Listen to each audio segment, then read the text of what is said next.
In this guide, I'm going to show you how you could set late game fouling to automatic or manual here in NBA 2K26. Before we do get into this guide, make sure to like the video and subscribe to the channel with all notifications on. It really does help with the channel and lets us know that you want more content like this.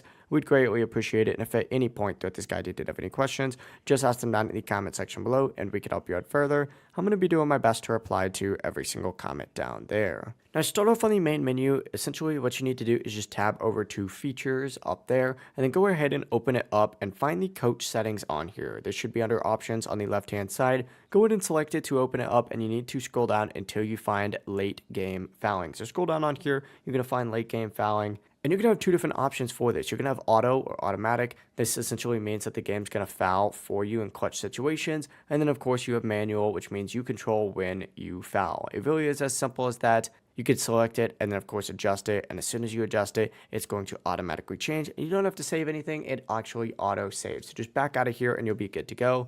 If you guys did have any questions, just ask them down in the comment section below and we could help you out further. I'm going to be doing my best to reply to every single comment down there. Before you do leave this guide, make sure to like the video and subscribe to the channel with all notifications on. It really does help us out and lets us know that you want more content like this. We'd greatly appreciate it. Have a great rest of your day though.